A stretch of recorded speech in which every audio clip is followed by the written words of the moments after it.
नमस्कार साथियों। आज का जो हमारा टॉपिक है वो ये संविधान की प्रस्तावना। और आज के टॉपिक पर हम चर्चा करेंगे। सेम वही कॉन्सेप्ट रहेगा। पहले हम इसके फंडामेंटल्स पर बात करेंगे, पूरी प्रस्तावना को याद करेंगे और उसके बाद में एग्ज़ाम के पॉइंट ऑफ व्यू से जो महत्वपूर्ण इसके हमें लगेंगे कि ये वर्ड आपको पढ़ने ज़रूरी हैं, वो आप पढ़ लीजिएगा। ठीक है, स्टार्ट करते हैं आज की क्लास। टॉपिक आज का हमारा संविधान की प्रस्तावना। संविधान की प्रस्तावना टॉपिक का नाम है आज हमारा संविधान की प्रस्तावना। ठीक है, प्रेम्बल, हाँ प्रेम्बल इसे बोलते हैं, प्रेम्बल ऑफ कॉन्स्टिट्यूशन। ठीक है, उसके बाद में सबसे पहले अगर हम बात कर लें संविधान की प्रस्तावना में लिखा क्या हुआ है वो हम बात कर लेते हैं। पहला लिखा हुआ है हम भारत के लोग, हम भारत के लोग। ठीक है, भारत को एक, हम भारत के लोग भारत को एक संपूर्ण प्रभुत्व संपन्न, संपूर्ण प्रभुत्व संपन्न, सॉवरेनिटी की बात की गई है, सॉवरेनिटी। ठीक है, प्रभुत्व संपन्न, समाजवादी, पंथ निरपेक्ष,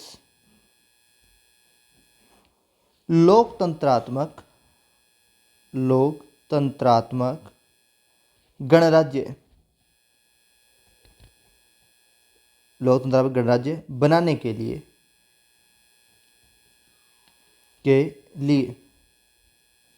पहला जो पोर्शन है उसमें है कि भारत को हम कैसे बनाना चाहते हैं। ठीक है, तो यहाँ भारत को कैसे बनाना चाहते हैं इस बात पर, और उसके बाद में बनाने के लिए यहाँ तक भारत की प्रकृति क्लियर कर दी। उसके बाद में है तथा, उसके बाद में हम यहाँ पे क्लियर कर रहे हैं हमारे संविधान निर्माता कि उसके जो नागरिक है उनको अब क्या मिलेगा। पहले तो भारत कैसा बनेगा, फिर उसके नागरिकों तथा उसके समस्त नागरिकों को, उसके समस्त नागरिकों को अब इनको क्या मिलेगा। उसके समस्त नागरिकों को सामाजिक, आर्थिक, राजनीतिक न्याय, सामाजिक आर्थिक राजनीतिक न्याय। ठीक है, ये ध्यान रखना। उसके बाद में है राजनीतिक न्याय, ये यहाँ पे कॉमन नहीं है, राजनीतिक न्याय। और यहाँ पे क्लियर है कि सामाजिक के साथ भी न्याय जुड़ा हुआ है, आर्थिक के साथ भी न्याय जुड़ा हुआ है। तो इसे सामाजिक न्याय, आर्थिक न्याय और राजनीतिक न्याय रीड करना है, ये बात आप क्लियर रखना। ठीक है, पैटर्न रीड करने का यही होता है। तो ये मूल शब्द जो अंत में लिखा हुआ है वो इन सब के लिए आएगा। उसके बाद में है धर्म, ये सॉरी दो वर्ड लिखेंगे, विचार। पहला वर्ड क्या है, विचार। फिर दूसरा है अभिव्यक्ति, विचार अभिव्यक्ति। फिर तीसरा जो शब्द आएगा वो आएगा धर्म। और धर्म में क्या होती है, धर्म में होती है उपासना। धर्म में रखते हैं विश्वास, ये कौन से धर्म में आप विश्वास रखते हैं, और फिर आप क्या करना चाहते हैं, उसकी उपासना करना चाहते हैं, उपासना। तो ये 5 स्वतंत्रता। ठीक है, उसके बाद में इनके बीच में कोई वर्ड नहीं है, क्लियर किया नागरिकों को ये मिलेगा भाई, न्याय में ये मिल जाएगा, स्वतंत्रता में ये मिल जाएगा, और स्वतंत्रता में भी ये, यहाँ से डिजिट हटा देना, यहाँ को रखना। ठीक है, उसके बाद में है आपके 2 वर्ड हैं, प्रतिष्ठा और अवसर की समता, और अवसर की समता। ठीक है, ये 3 चीजें होने के बाद में प्राप्त करने वाली, प्राप्त और समता प्राप्त कराने के लिए कि नागरिकों को ये दिलवाएंगे हम, तो कराने के लिए तथा उन सब में, तथा उन सब में व्यक्ति की गरिमा, व्यक्ति की गरिमा और राष्ट्र की एकता, अखंडता, राष्ट्र की एकता अखंडता सुनिश्चित करने वाली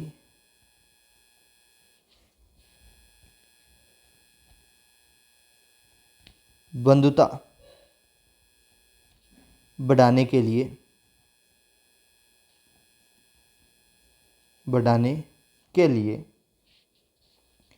दृढ़ संकल्प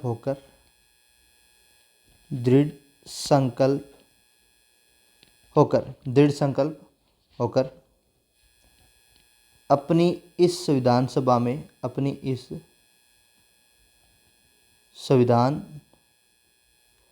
सभा में आज दिनांक 26 नवंबर 1949 को 1949 को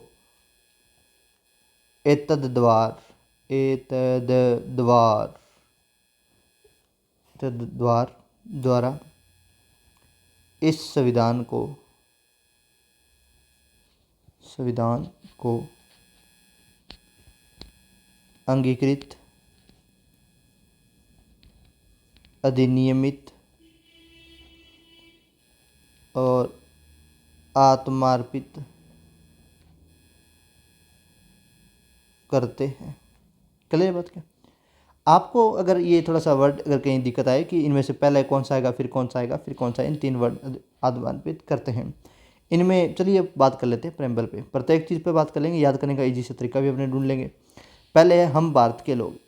इस स्टेटमेंट के द्वारा हम 2 बातें क्लियर करना चाहते हैं। पहला, ये जो हम भारत के जो लोग स्टेटमेंट लिया गया ये अमेरिकन कॉन्स्टिट्यूशन से लिया गया है। अमेरिकन कॉन्स्टिट्यूशन में ये सेम स्टेटमेंट है, तो अमेरिकन कॉन्स्टिट्यूशन में ये सेम स्टेटमेंट है। दूसरा, यूएनओ के चार्टर में भी यही है कि हम यूएनओ के लोग, और अमेरिकी कॉन्स्टिट्यूशन है हम अमेरिका के लोग। क्लियर बात क्या? पहली खास बात इसके बारे में रखना। दूसरा, हम भारत के लोग से हमें पता चलता है संविधान की शक्ति का स्रोत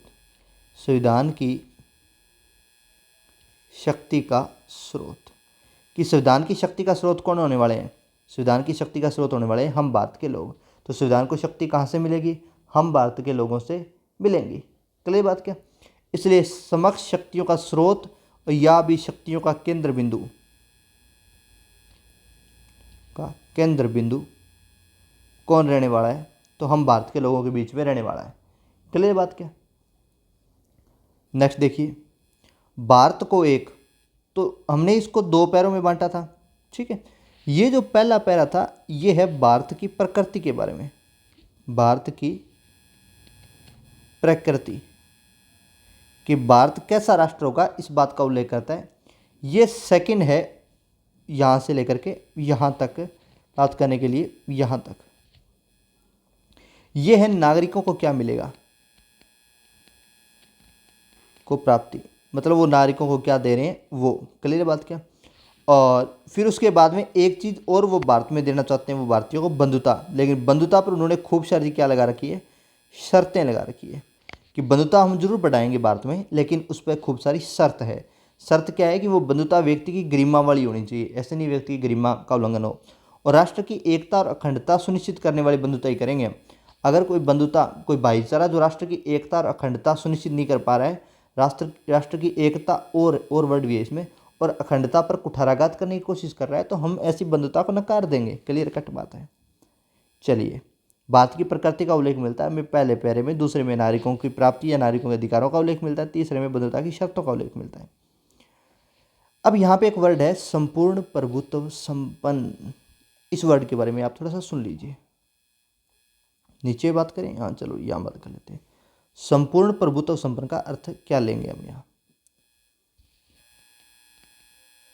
संपूर्ण प्रभुत्व संपन्न, हिंदी में अगर आप इसे समझना चाहिए, संपूर्ण का मतलब सारा, प्रत्येक भाग।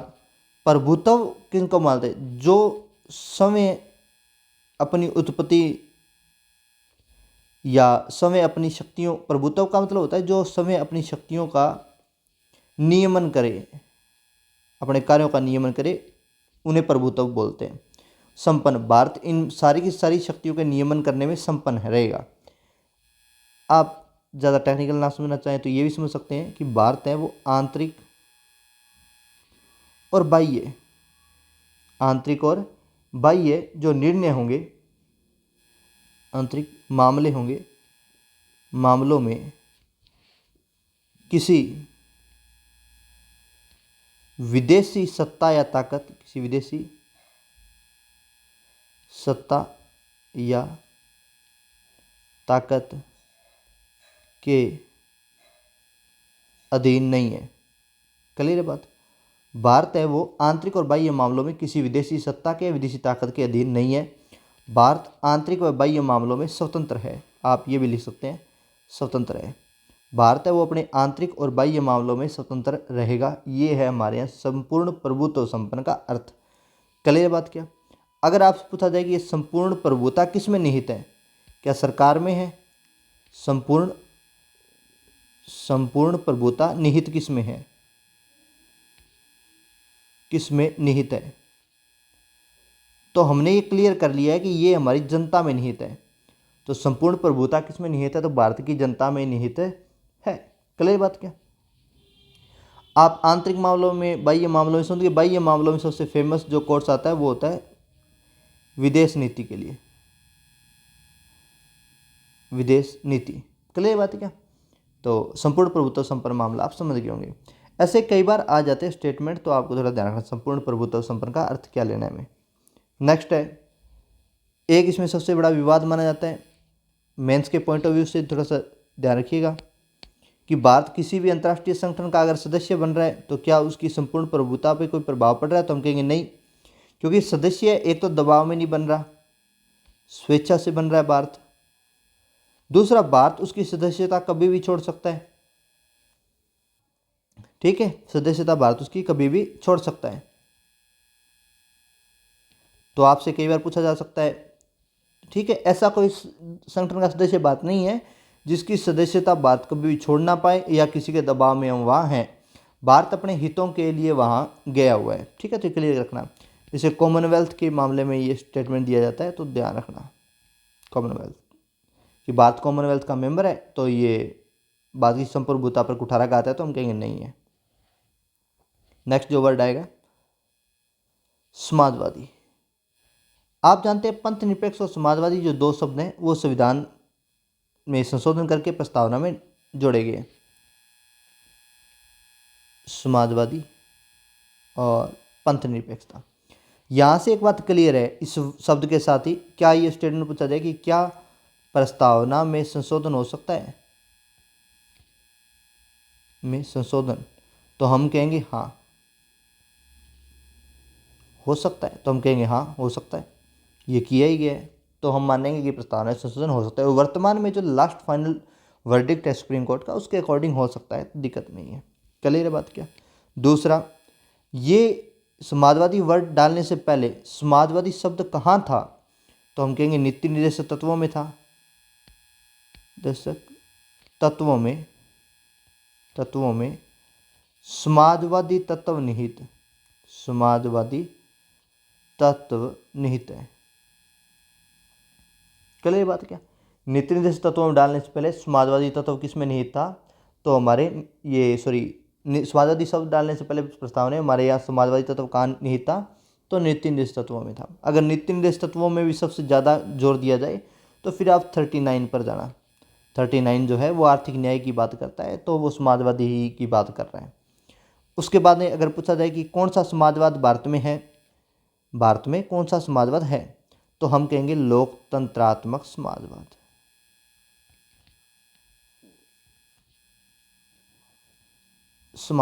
भारत में कौन सा समाजवाद है? तो लोकतांत्रिक समाजवाद है। क्लियर बात। क्या या ये बात भी ध्यान रखिएगा। इसके अलावा आपको जो एक बात ध्यान रखनी है वो क्या ध्यान रखनी है कि ये वर्डिक्ट है सुप्रीम कोर्ट का कि जो संपूर्ण प्रभुत्व संपन्न शब्द है, इस शब्द को आप जब रीड करेंगे तो समाजवादी वर्ड को भी रीड करना है, पंथ निरपेक्ष का भी सेंस लेना है, लोकतंत्रात्मक का भी सेंस लेना है और गणराज्य का भी सेंस लेना है, तीनों का। कि संपूर्ण प्रभुत्व संपन्न है लोकतंत्रात्मक तरीके से, समाजवादी है लोकतंत्रात्मक तरीके से, पंथ निरपेक्ष है लोकतंत्रात्मक तरीके से, लोकतंत्रात्मक है संपूर्ण प्रभुत्व संपन्न तरीके से, लोकतंत्रात्मक है समाजवादी तरीके से, लोकतंत्रात्मक है पंथ निरपेक्ष तरीके से, समाजवादी है लोकतांत्रिक तरीके से, समाजवादी है संपूर्ण प्रभुत्व संपन्न तरीके से, समाजवादी है पंथ निरपेक्ष के मामले में। क्लियर है बात क्या? तो एक दूसरे से रिलेट करके पढ़ना है, इनको अलग अलग ये शब्द नहीं है कि एक दूसरे से जुड़े नहीं, ये एक ही शब्द है, अलग अलग शब्द से हम एक ही बात कहना चाहते हैं। क्लियर है बात क्या? उसके लोकतांत्रिक समाजवाद का उल्लेख किया गया हमारे संविधान निर्माताओं ने। बाकी समाजवाद की परिभाषा आप खूब जानते हैं, तो समाजवाद की परिभाषा देने का फिलहाल कोई औचित्य यहाँ पर है नहीं। तो 3 शब्द ध्यान रखना, प्रस्तावना संशोधन किया जा सकता है। समाजवादी तत्व इससे पहले कहाँ थे? तो नीति निर्देश तत्वों में समाजवादी तत्व था। कौन से अनुच्छेद में था? तो आर्टिकल लिख सकते हैं 39 में था। लोकतंत्रात्मक समाजवाद की हमारे यहाँ क्या की गई? बात की गई। क्लियर बात क्या? आर्टिकल 39, हम जब आर्टिकल 39 पढ़ेंगे तब भी पढ़ने में ज़्यादा फायदा है, यहाँ कोई फायदा है नहीं। नेक्स्ट जो वर्ड है वो है पंथ निरपेक्ष साथियों, पंथ निरपेक्ष। तो यहाँ 2 बातें ध्यान रखना। कई बार क्या होता है कि हम धर्मनिरपेक्ष शब्द पूछते हैं, निम्नलिखित में से कौन सा शब्द संविधान में नहीं है, प्रस्तावना में नहीं है, उसमें धर्मनिरपेक्ष लिखा होता है, लास्ट में लिखा होता है कि उपयुक्त सभी शब्द हैं, तो हम पंथ धर्मनिरपेक्ष काउंट कर लेते हैं। संविधान की जो प्रस्तावना है उसमें अक्षरक्ष जो शब्द लिखा हुआ है, अक्षरक्ष जो शब्द लिखा हुआ है वो ये है। क्लियर बात क्या? इसी को हम बाद में धर्मनिरपेक्ष मान लेते हैं। तो ध्यान रखना पहली बात ये, और ये यहाँ एक बात तो लिखवानी भूल ही गया मैं, प्रस्तावना संशोधन हो सकता है, और ये कौन सी संविधान संशोधन के द्वारा जोड़ा गया? तो 42वां संविधान संशोधन 1976, संविधान संशोधन 1976। उसके बाद में ये भी कौन से संविधान संशोधन के द्वारा जोड़ा गया? 42वां संविधान संशोधन, संविधान संशोधन।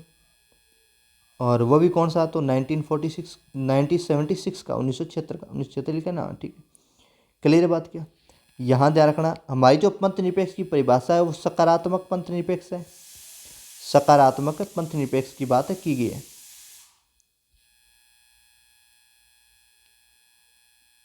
क्लियर बात? दूसरा, राज्य से धर्म के अलगाव की बात नहीं है, राज्य से धर्म के अलगाव की बात नहीं है।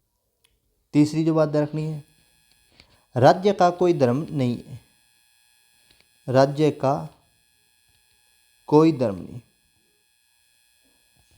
तो हमने जब पूछा कि क्या व्यक्तिगत धर्म होंगे, कि हाँ, धर्म एक व्यक्तिक विषय है, धर्म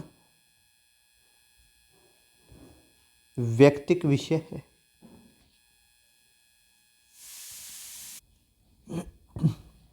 क्लियर बात क्या? और राज्य है वो सभी धर्मों के प्रति समान भाव रखेगा, सभी धर्मों के प्रति समान भाव रखेगा। क्लियर बात क्या? यहाँ तक तो पंथ निरपेक्ष का आपको ध्यान रखना चाहिए। इंग्लिश में इसको सेक्युलर ही कहा गया है। क्लियर बात? नेक्स्ट है आपके लोकतंत्रात्मक। तो